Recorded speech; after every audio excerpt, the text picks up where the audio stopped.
Salam, hər vaxtınız xeyir olsun, dəyərli izləyicilər. Hər birinizi xoş gördük. Bugün biz sizinlə taksonomiya ilə bağlı yeni sual tiplərinə baxacağıq. MİQ və sertifikasiya imtahanlarında həmişə istifadə olunan mövzudur taksonomiya. Gəlin birinci sualımıza baxaq. İlk olaraq sualı oxuduqdan sonra özünüz videonu dayandırıb cavabını düşünün, sonra izaha baxın görün düz tapa bilmisinizmi? Birinci sualımızda deyilir: müəllim şagirdlərə mətndəki sözlərin fonetik xüsusiyyətlərini öyrətdikdən sonra onlara yeni bir siyahı təqdim edir. Şagird bu siyahıdakı təəssüf, səadət və ailə sözlərinin tələffüzü ilə yazılışı arasındakı fərqləri müəyyənləşdirərək qeyd edir. Şagirdin bu fəaliyyəti idrak taksonomiyasının hansı mərhələsinə uyğundur? Dediyim kimi videonu dayandırıb sualın cavabını özünüz seçin, sonra ardına baxın. Və bu arada qeyd edim ki, bu tip izahlarımız ən vacib mövzulardan davamlı olacaq. Sinifin effektiv idarə olunması, qiymətləndirmə, iş üsulları, müəllim şagird, müəllim valideyn münasibətləri, situasiya tipli sualların izahını təqdim edəcəm sizin üçün. Hamısını da hal-hazırda izlədiyiniz səhifədə paylaşacağım. Zəhmət olmasa abunə olun, videoları bəyənin və şərhlərinizi də bildirin ki, biz də biraz sizdən motivasiya alaq. Bu sualımızın cavabı. Burada müəllimlər 3 variant arasında qalırlar. Mən sizin üçün deyim, dəyərləndirmə və xatırlamanı hamı çıxacaq bilirəm ki, amma 3 variant anlamaq, tətbiq etmək və təhlil etmək. Bu variantlar arasında qalacaqsınız. Çünki feillər və gedişat bu 3 mərhələni bizə xatırlada bilər. Sualımızı izah edirəm sizin üçün. Müəllim şagirdlərə mətndəki sözlərin fonetik xüsusiyyətlərini öyrətdikdən sonra, baxın, niyə altından xətt çəkmişim? Çünki vacib xüsusiyyətlərdir bunlar. Öyrətdikdən sonra onlara yeni bir siyahı təqdim edir. Burada müəyyənləşdirmək feili var. Müəyyənləşdirmək feili sizi aldada bilər. Bu feil, bu və buna bənzəyən bir neçə feil var. Məsələn, fərqləndirmək, müəyyənləşdirmək. Bu tip feillər bir çox mərhələdə işlənə bilər. Adını çəkdim, bu 3 mərhələdə ola bilər. Amma niyə sualımızın cavabı anlama deyil? Anlama seçənlər yanlış seçib. Niyə anlama deyil? Çünki deyil, fonetik xüsusiyyətləri öyrətdikdən sonra.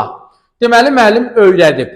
Öyrədəndən sonra yeni bir siyahı, görürsünüz, bunun da altından xətt çəkmişdim ki, sizin üçün asan olsun.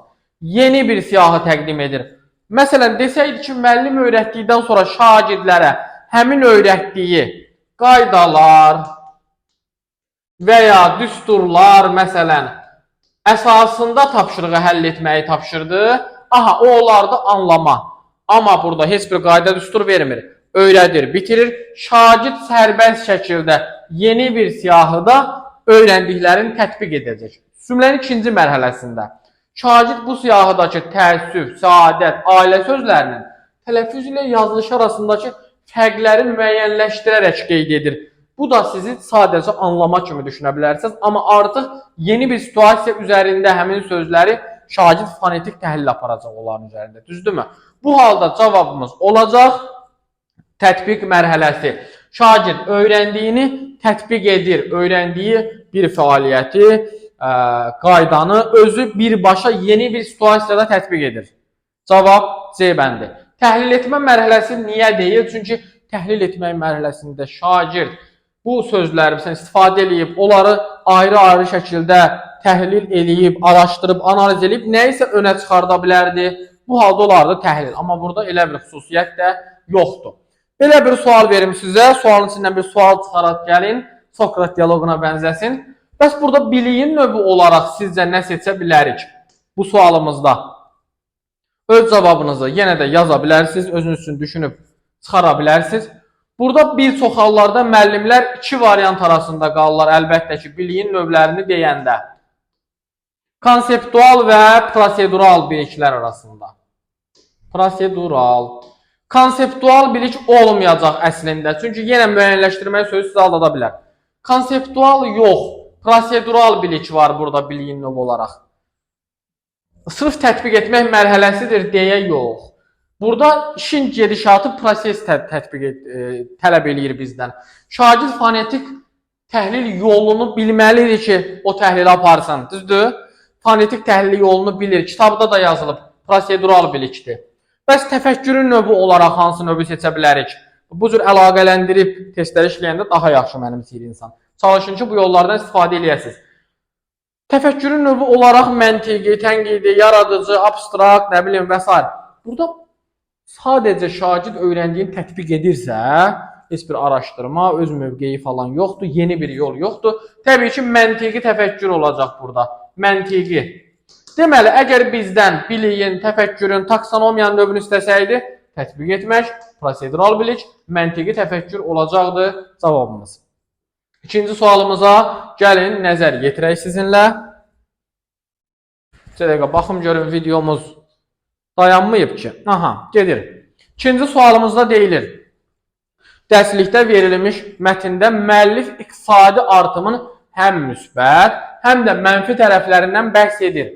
Şagird mətni oxuduqdan sonra müəllifin məhz ekoloji fəsadlara daha çox diqqət çəkmək istədiyini və sətr altı mənada sənayeləşmənin təbiətə vurduğu zərərin bərpa olunmazlığı fikrini aşıladığını qeyd edir. Yenə də idrak taksonomiyasının mərhələsini seçirik. Diqqətli olun. Deyir ki, müəllif iqtisadi artımın müsbət mənfi tərəflərindən bəhs edir. Deməli, biz müəllifin fikrini burada analiz edəcəyik. Müəllifin fikrini axtarıb araşdıracağıq. Bu halda cümlənin ikinci tərəfində şagird mətni oxuduqdan sonra müəllifin məhz ekoloji fəsadlara daha çox diqqət çəkmək istədiyini, müəllifin fikrini deməli araşdırır şagird. Bu halda sualımızın cavabı olacaq, əlbəttə ki, təhlil etmə mərhələsi. Şagird öyrəndiklərini təhlil edir, müəllifin mövqeyini müəyyənləşdirirsə olur təhlil etmə. O halda dəyərləndirmə olardı ki, deyərdi ki, sizcə bu mətni oxuduqdan sonra ekologiyaya fəsad vuran, nə bilim, hər hansı bir şeylər hansıları ola bilər, misal üçün belə bir şey. Bu olardı dəyərləndirmə. Siz öz mövqeyinizi bildirsəz, dəyərləndirmə olardı. Burada müəllifin fikri təhlil etmə mərhələsi. İmtahanlara çox düşür bu şəkildə təhlillə dəyərləndirmənin fərqi. Növbəti sualımız. Burada biz həm biliyin, 3-cü və 4-cü suallarımızda həm biliyin, həm də idrak taksonomiyasının növünü tapacağıq. Bir şagird iki fərqli iqtisadi modelin prinsiplərini qarşılaşdırdıqdan sonra ölkənin mövcud resurslarını və sosial vəziyyətini nəzərə alaraq bu modellərdən hansının tətbiqinin daha səmərəli olduğunu əsaslandırılmış şəkildə müdafiə edir. İki fərqli iqtisadi modelin prinsiplərini qarşılaşdırır, əsaslandırılmış şəkildə müdafiə edir. Baxın, sualımızın birinin cavabı budur, birinin cavabı budur. Deyir, o seçdiyi modelin çatışmayan tərəflərini də qeyd edərək öz mövqeyini arqumentlərlə sübuta yetirir. Çatışmayan tərəfləri çox sıxıcı bir test ola bilər sizin üçün, mövqeyini arqumentlərlə sübuta yetirir. Biliyin növünü gəlin tapaq birinci. Biliyin növü baxın budur.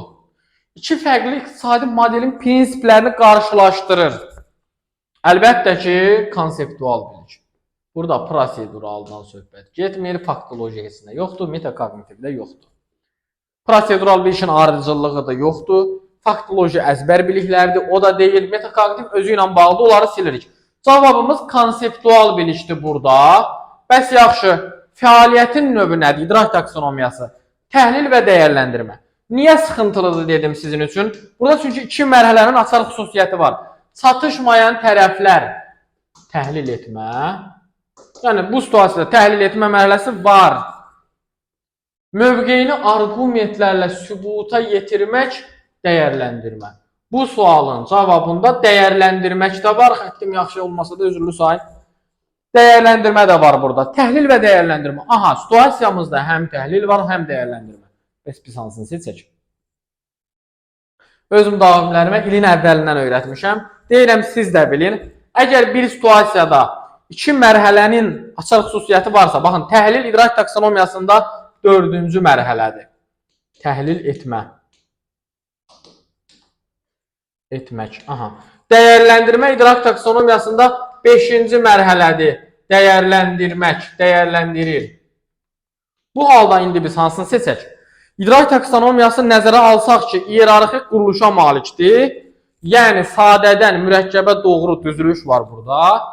Bu halda hər zaman idrak taksonomiyasında yüksək mərhələnin açar sözü nədirsə ona uyğun cavab seçəcəyik.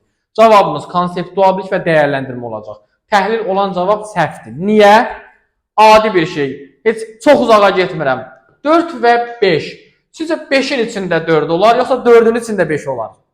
Sadə məntiq, düzdür? Əlbəttə ki, 5-in içində 4 olar. Deməli, təhlil onsuz da dəyərləndirmənin içində var. Böyük qardaş budur.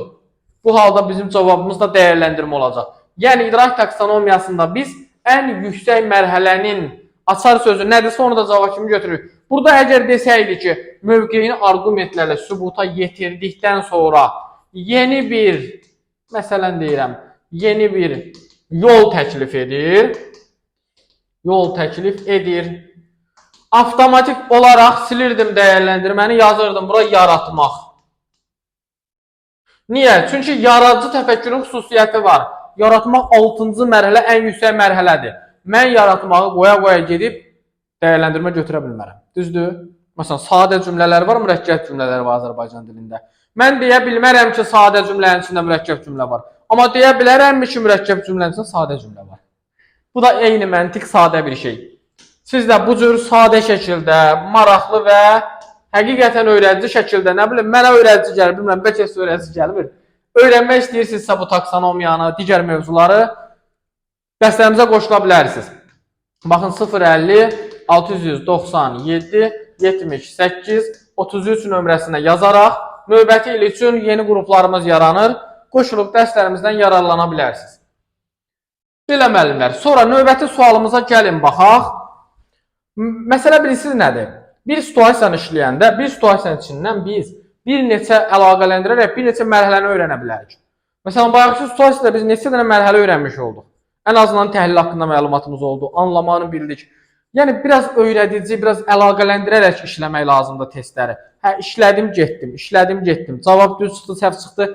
O deyir, nənəm demirdi bunu. Yox, elə hər dəfə öyrəşmişəm nənəmlə istifadə eləməyə. Nənəm demirdi bunu. Uşaq vaxtı biz deyirik, şöttələdim, getdim. Şöttəliyib getməklə deyir ki, gəlin növbəti sualımıza baxaq. Müəllim laboratoriya məşğələsi zamanı şagirdlərə maddələrin xüsusiyyətlərini təyin etmək üçün yerinə yetirilən təcrübənin addımlarını nümayiş etdirir. Daha sonra o şagirddən nə üçün ikinci mərhələdə istifadə olunan maddənin birbaşa deyil, məhz su hamamında qızdırılmalı olduğunu səbəbləri ilə şərh etməsini istəyir. Şərh etmə var. Bu tapşırıq biliyin növünə və idrak taksonomiyasına görə hansı mərhələdir? Baxın, cavablarımızda var konseptual anlama, prosedural tətbiq, konseptual təhlil. Gəlin birinci baxaq görək. Fəaliyyətin növünü tapmaq çox asandır həmişə belə testlərdə. Hansıdır? Səbəbləri şərh etmə. Əlbəttə ki, anlama mərhələsi. Düzdür? Digər variantları silirəm. Qaldı 2 variantımız. Konseptual anlama, prosedural anlama. Biz deyirik ki, anlamaq konseptualla əlaqəlidir. Götürək cavabı anlamaq. Amma səhv eləyərik. Bir çox müəllimin səhv elədiyi məqamlardan biri də budur. Bəzən izahlarda görmüşəm, bəzi müəllimlər sağ olsunlar. Deyirlər ki, konseptual haradadırsa anlamaq götürmək lazımdır. Anlamaqsa konseptual götürmək lazımdır. Xeyr, yanlış yanaşmadır. Yanlış öyrədirlər sizə. Onlara uymayın. Konseptual anlamaqla da ola bilər, tətbiqlə də ola bilər, təhlillə də ola bilər. Yəni, o bilikdir, bu fəaliyyətdir. Fəaliyyətin müxtəlif növləri ilə bir yerdə ola bilər. Eyni ilə prosedural bilikdə anlamaqla da olar, təhlillə də olar və s. İndi burada biz niyə konseptual götürməyək? Səhvdir konseptual cavabı. Əslində prosedural bilik var burada, cavab D-dir. Çünki təcrübənin addımlarını nümayiş etdirir. Yadda saxlayın, həmişə biliyin növü əldə olunan biliklə müəyyənləşdirilir. Fəaliyyətin növdəki feillərlə və onun son nəticəsi ilə. Yəni, açar sözlə demirəm, amma bu olmasa da burada mahiyyəti ilə tuta bilər ki, bu anlamaqdır. Addımları nümayiş etdirir, ardıcıllığı şagird öyrənib, yəni gələcəkdə icra eləyəcək. Burada sadəcə şərh edəcək, amma tətbiq eləməyəcək. Şərh edir öyrəndiyini. Öyrəndiyi bilik nədir? Addımlar, təcrübənin addımları, yəni prosedural bilik. Cavab D variantı. Və bir suala da gəlin baxaq sizinlə. Bu sualımızın cavabı çox asandır məncə. Bunu deyən kimi tapacaqsınız. Müəllim şagirdlərə dərslikdə təsvir olunan ekoloji və iqtisadi böhranların həlli yollarını araşdırmağı tapşırır. Şagird təqdim olunan mövcud metodlarla kifayətlənməyərək, baxın, mövcud metodlarla kifayətlənmir uşaq, cəmiyyətdə resursların bölüşdürülməsi və tullantıların idarə olunması üçün heç bir elmi ədəbiyyatda rast gəlinməyən, özünün təfəkkür məhsulu olan alternativ bir dairəvi rifah modeli və bu modelin işlənmə prinsiplərini hazırlayır. Məlum məsələ, alternativ yol tapmaq, yeni bir model yaratmaq və yaradıcı təfəkkür olacaq. Cavabımız elə C-bəndi. Belə dəyərli müəllimlər, qeyd etdiyim kimi siz də yararlanmaq istəyirsinizsə bu tip test izahlarından səhifəmizə abunə olun, videolarımızı bəyənin, paylaşın. MİQ imtahanına qədər, elə sertifikasiya qədər də, yəni hələ davam edir onsuz sertifikasiya. Bu tip sınaqlarımız gələcək sizin üçün. Hər birinizə uğurlar arzu edirəm. Sağ olun, salamat qalın.